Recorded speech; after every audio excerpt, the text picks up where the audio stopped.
Então, a gente vai ver as 3 leis de Newton. A primeira é a lei da inércia. Antes, temos esses 2 termos que a gente vai usar. F, força, e Fc, que é a força contrária. Então, a primeira lei da inércia diz que um corpo que está parado tende a permanecer parado, e um corpo que está em movimento tende a permanecer em movimento. Mas antes, a gente não pode esquecer que temos a gravidade. A gravidade, ela sempre vai pesar sobre o corpo, então esse corpo tende a baixar. Mas nesse caso a gente vai desprezar a gravidade. Tá bom?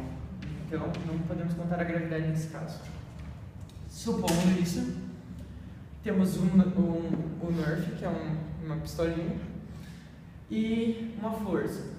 Essa força vai fazer com que o dardo saia daqui e faça um movimento retilíneo uniforme. Ele vai sair daqui e vai continuar com o mesmo movimento, então vai ser constante. Movimento retilíneo uniforme constante.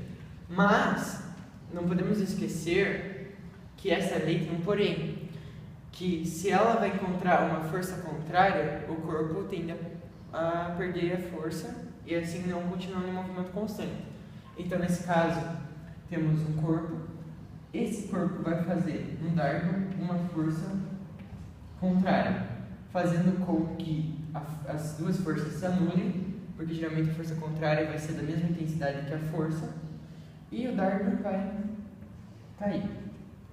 Mas sem essa força contrária, o movimento continuaria constante, não esquecendo que temos que desprezar a gravidade. A segunda lei de Newton é o princípio fundamental da dinâmica, que diz que a força é igual a massa vezes a aceleração. E com aquele exemplo do dardo, a gente também pode provar essa lei, porque quanto maior for a força, maior vai ser a aceleração. Por exemplo, se a força fosse 10 e a massa fosse 1 kg, lógico que o dardo não tem 1 kg, é só para dar um exemplo. Aqui seria A.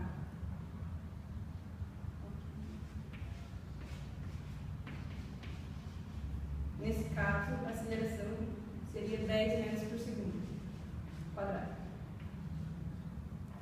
Então, para provar que quanto maior a força, maior a aceleração, eu vou trocar a força por 20 e deixar a massa como 1.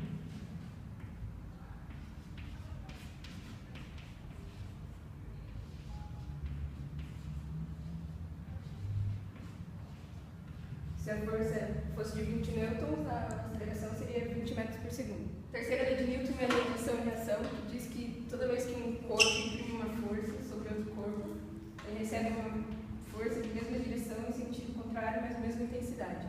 Daí, por exemplo, na hora que o dardo encosta na pessoa, digamos que ele esteja exercendo uma força de 20 newtons, a pessoa exerceria uma força de 20 newtons contra o dardo.